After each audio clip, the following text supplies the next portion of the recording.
One of the things I experienced, particularly towards the end of radiation treatment, I had 6 weeks of radiation, 5 days a week, Monday through Friday, and apparently that was good. It was 3 days less than normal, for which I'm grateful, is the fatigue that came up. And now that I'm about a week out from finishing radiation, and the fatigue is just as intense. But what would happen with the fatigue, one of the things in my past that I've always had a hard time with is when I get tired at the end of a day, my energy's down, my mood goes down. And when my mood goes down, I tend to become more reactive. I snap at my wife or my kids. I get negative thinking, I see things negatively, I see more problems. And I started to, in the course of the cancer, as the weeks piled up of the radiation, I began to experience more and more fatigue. And so I take, an hour nap sometimes, hour and a half nap in the afternoon, and you'd wake up feeling just as crappy as when I fell asleep. And, that was okay. But I noticed that as the fatigue got worse and my energy got lower, that I was starting to have problems with it. It was starting to look to me, it was starting to look like my work. My work as a coach. Of course, I wasn't getting much done during this period, between the amount of time that I spent 2 hours a day going up to the treatment center and back, and the loss in energy and the loss in mental acuity.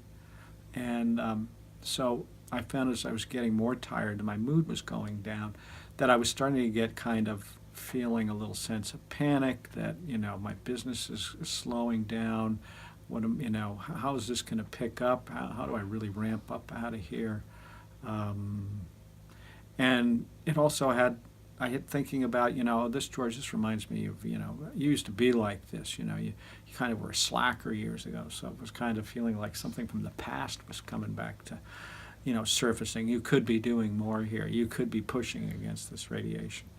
And I was starting to get in a real a thick and a thistle feeling about it.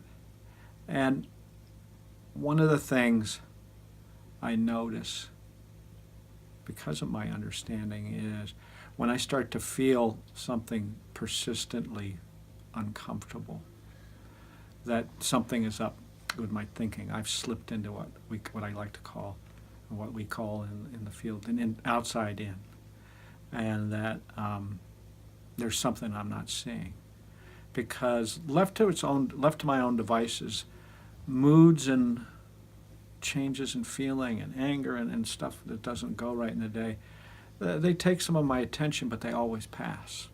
And not only they'll always pass, but I'm not worried about them not passing. I know it'll change, and that makes it pretty easy to deal with. It makes it much simpler to deal with hard times, whether it be emotional hard times, financial hard times, things like that. And so I caught myself doing this, and I realized that I was starting to get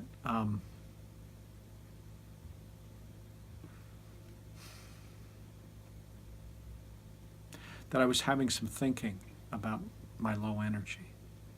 Now, the thing about your body and experiencing things from the inside out is not only do I experience the world, people's things touching me, people saying things to me, my thinking about the future, and through my thought, we also experience our bodies through our thinking. And that can be one of the things that's hardest to see for people when they're in this at first. It seems like an exception, because if I take a pencil and I poke my hand with it, it hurts. And it appears that the pencil is creating the pain that I experience. What I know is really happening is that, yes, the pencil is a physical object, and so is my body. And as it's pushing in, my body is putting out a series of signals, nerves. There's a reaction in the body to an intrusion that's painful. And so these nerve impulses are creating an experience, but it comes to me through my thought. And you can think of it how sometimes when you've been like cutting something in the kitchen and you're not paying attention, and you notice a sudden ouch, but you're too busy, and then you look down and realize you've sliced your finger open. It's because you were thinking about something else that you didn't feel that. And eventually you come around to it because the body continues to send those signals. But we are always experiencing even our bodies through our thought. So how did this apply to me in the fatigue? I knew intellectually, there's an intellectual understanding here, and then there's kind of a part of it that's like a human understanding, which is what, how I show people how to do it, is I knew that my body was physically, my instrument was getting run down. The radiation takes its toll, as everybody knows. And that I would be experiencing that as fatigue. And that's a fact. That's all there is. But I was having other thinking about this experience. I had fallen into old habits of thought that came up that this meant something, that the fact that I was tired meant something other than I was having tired thinking. And as that happened, I'm not sure if that makes sense to people, but as that happens, when I had just, for example, that this meant that I wasn't getting my work done, that the tired feeling was telling me something that I wasn't working hard enough. Well, what happens then is that I start to experience not working hard enough on top of my fatigue. And as anybody who knows, who's had some sense when we've slacked off, when we know we're not working hard enough, and everybody's experience is differently, but my experience of it is there's this sort of sense of guilt that, I gotta kick myself in the ass here. We gotta pick things up and get it going. So there I was having thinking about my thinking. I was having thinking about my state of what I was experiencing.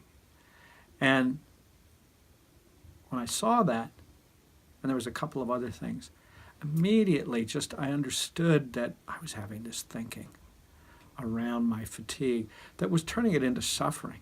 The fatigue was pretty simple. It's telling me my body's tired, and when I listen to that, hold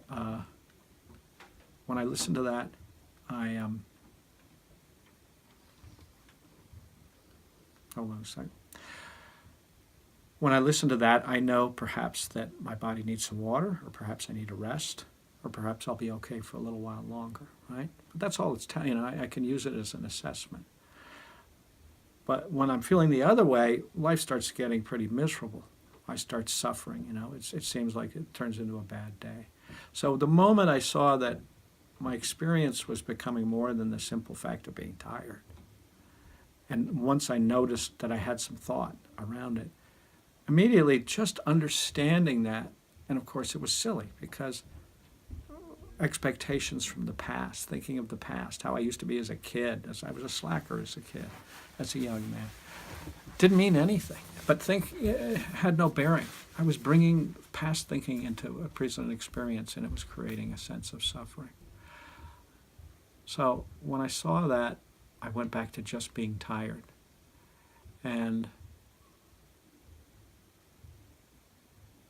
from that, I understand that I can't get around it. I do as much as I can. I drink water, I take vitamins, I do the things we do, I get a little exercise.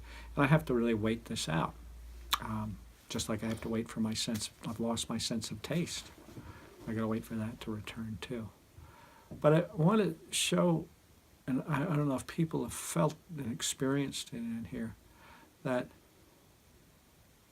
the degree with which understanding experience can reshape it in a way that makes it much more easeful to get through things. It becomes somewhat effortless. Now, there's been a lot going through with cancer, but at one level, it's not a big deal in the sense that I don't feel like I've been through some huge trial and it's weighing on me and there's this load of fear or something that's going to wash over me once I'm in the clear. I'm sure I'll be happy when I get a clean bill of health in 3 months. But I don't have any. The past isn't telling me anything about now. Having cancer doesn't mean anything about my future. It's not telling me anything about who I am as a human being. Because as a human being, I can tell you, and I know, and people can experience it for themselves, that all the things that really make us who we are can't be touched by disease, can't be touched by violence. And that's what I teach people. So I hope the people, if you find this useful, I hope you find it hopeful, because when I came into this understanding and been teaching it, the thing I found was extraordinary hope that I could have a happy life no matter what. And coming through this cancer really has been a vindication of that, kind of hope and belief, and an understanding that as a guy in his early 60s with, in the final quarter of life, I guess, or that there's nothing that can happen between now and then that can take away this essential experience of being connected to everybody, of having well-being and love and being loved and being always connected. And I find that greatly heartening when I think of all the physical travails that I may have to go through. So thanks for watching. Let me know if you have questions, comments. Thanks.